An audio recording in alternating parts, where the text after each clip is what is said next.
Why is there life in Zereth Mortis? Do you think ANR was there? I can guarantee you ANR was there. Yep.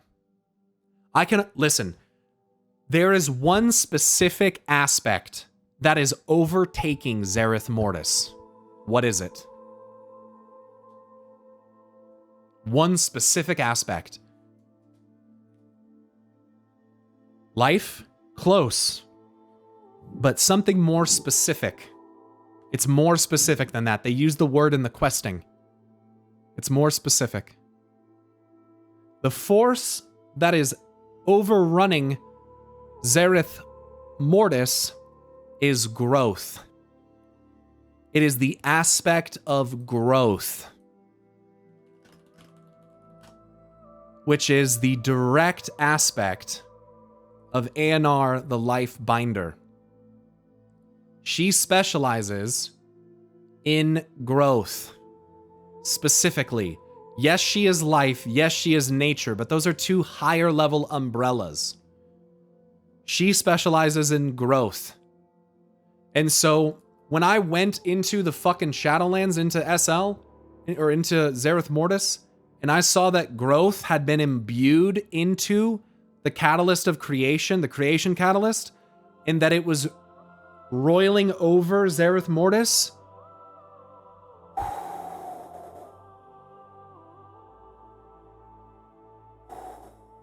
yeah, that was extremely alarming. That would make sense with life, growth, death, and decay. Oh, it's definitely ANR. Oh, yeah. I'm pretty sure that, and remember, the Primus has a memory of ANR. He literally has a memory of ANR. Like, what the fuck? And who knows if that memory belongs to him or not. It's an echo of ANR. And again, so who knows if these memories that we give back to the Primus all even belong to the Primus. I bet you they fucking don't. And there's been discussion about this in my Discord as well. That's many of the memories that we find and give to the Primus are not his. And that we're collecting memories of other beings and just giving them to the Primus, which is kind of scary. And I think a very viable thing. Remember, the automata refused to kill the new, beautiful life forms, right? What if the Primus himself was dominated by the Titans? I don't think that the Primus necessarily has to be dominated by the Titans, but I think domination has an inherent aspect of order in it. Domination appears to be death and order magic fused together. And given that there is that potential influence of order, it's very hard for me to believe that the Primus invented domination entirely on his own. I think that with death magic, he had about half of the equation, and that he would not have been able to fully conclude his experiment until he had a pure aspect of order. What if the Primus is just a fragment of Norgannon's soul?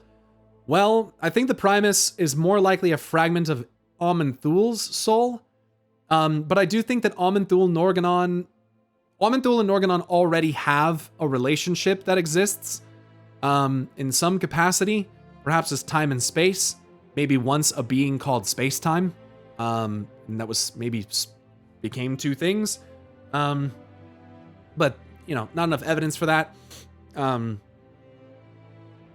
Some believe Norgannon to have been a being of death that infiltrated the pantheon of order. I don't agree with that personally, but you know, there's lots of ideas surrounding it. Domination has another side effect. Yep, it does. That is memory loss. Indeed. Memory loss. And also, the blurring of memories. Part of the reason why you have memory loss is because your memories start to blur with the entity dominating you. And again, I said this earlier, and I'll say it again, that in the final moments of Zovaal, in his defeat, remember how he is looking up at the Primus, and the final perspective given to you is from the Primus's perspective. And he's looking down at Zovaal, and he's like, "Why, Zovaal?" And Zovaal's like, "You preserve that which is doomed. A cosmos divided cannot survive what is to come, blah, blah, blah, blah, blah." But the point is that you're seeing this not from Zovaal's perspective looking up at the Primus. You're seeing it from the Primus's perspective looking down at Zovaal. And what does that suggest? It suggests that Zoval is witnessing a memory that does not belong to him, but that maybe got mixed up. Zoval should have been seeing this from his memory looking at the Primus, but the reason why he doesn't is because the Primus has been dominating him. And so the Primus's memories are mixed with Zoval's. They're mixed with him. And that could even explain why Zoval is like ripping the memories out of the Primus, so to speak, because their memories are blending together. I don't know, just a thought. Memory as an archetype though, like truth, Azeroth is far stronger than domination. I'm not so sure about that. I think memory is extremely brittle. I think memory is extremely malleable. I think memory is very difficult to recall. Memory magic in and of itself is one thing. There is also Yukunda or whatever it's called, which is a lightning Kodo Loa from Vol'dun, and it's a lightning Loa that has the ability to erase your memory.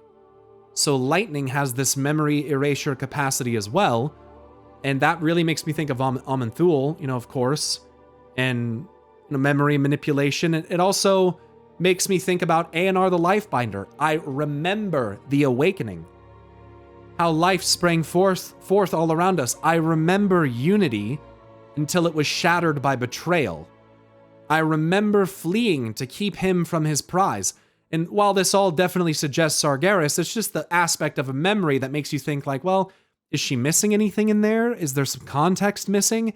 No, when you think about Argus's memories, it was energy spinning out into the cosmos. It found warmth near a sun, and a world formed around it to protect it as it grew. Generations of life lived and died upon it. It was betrayed. It was bound by something powerful. Pain, it hurt so much, its only solace lay within its dream. They enslaved worlds, they burned worlds. They used its strength to revive their fallen souls. That's where it says, it hurts so much, its only solace lay within its dream. The Emerald Star is what Argus is also called, by the way. The Emerald Dream, okay? And then you've got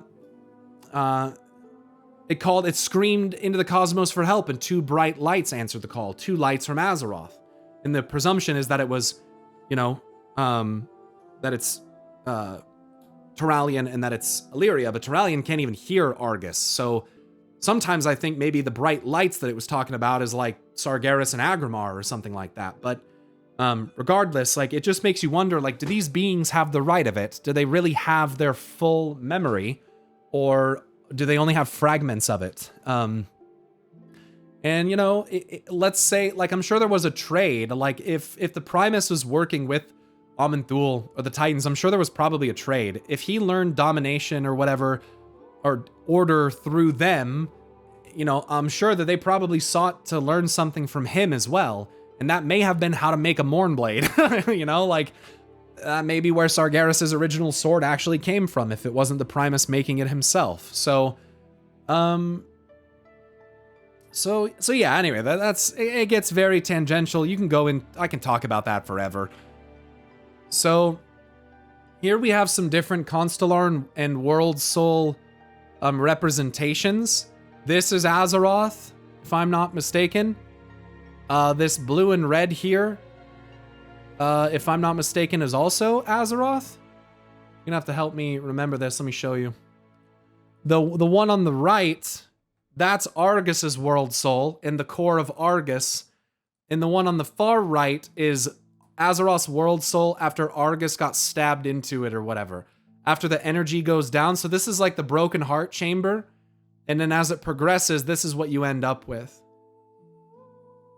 So you see the kind of combination, perhaps, of the World Soul.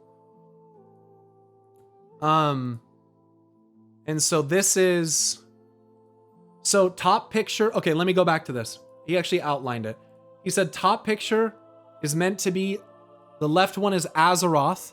Second one is a Titan Spark. Third one is Argus. The fourth one is Argus plus Azeroth. Is what these are.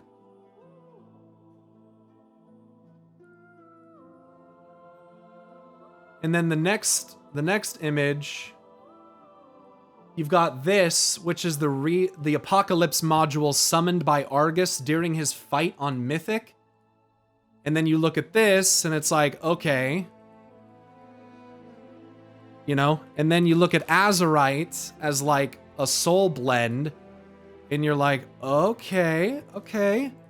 I think I might kind of see what's going on here. By the way, a little bit of green born out of the combination of gold and blue for the record. Something to think about. And you see the big sword. And you're like, oh, I wonder what energy that sword has in it. I wonder what that is. And Denathrius definitely also fucking knew about it. Had to have. And you're like, At the base of this sword, we have what appears to be some kind of like soul fusion. And then when we look at Uther, soul breaks. I don't know if that's how I can find it. Look at what's happening here. Oh, look. It's the opposite. Where the same, just like Sargeras' sword stuck in the world, you got that white hue where it sticks in the same way, Arthas' sword getting stabbed into Uther is doing... Why can't I find a fucking picture where it actually shows the fucking ground? Where, like, it's stuck into the ground. Like, what in the actual fuck? Oh, there it is.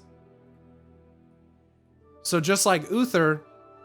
But instead of breaking the soul in half, chat, it seems like the soul was being put back together.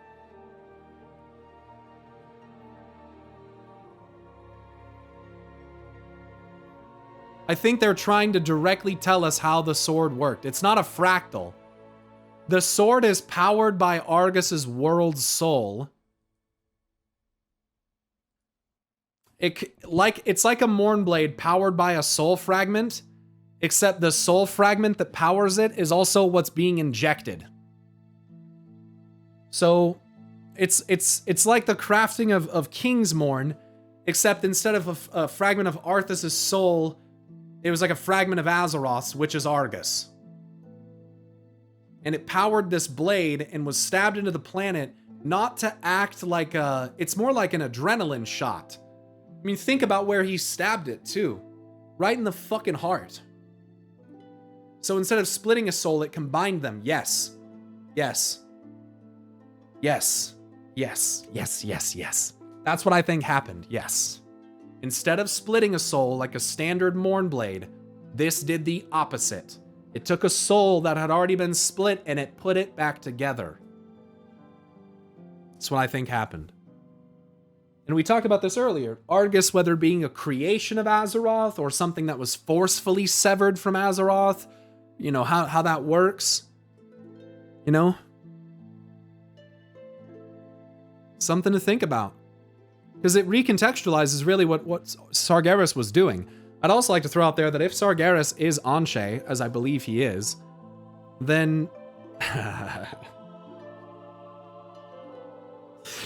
Yeah, then Sargeras and Elune are brother and sister, and Sargeras is a hidden missing god of sun and light, which I think he aligns with pretty well, and really changes the perspective of what's basically if you take Folk and Fairy Tale at face value, and if you hypothesize that Sargeras is in fact Anshe, then what it sounds like is that Azeroth got corrupted.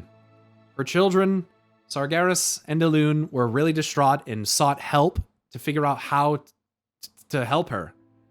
And those that they sought did not have their best interests in mind. They sought the Titans, and the Titans betrayed them. And Azeroth.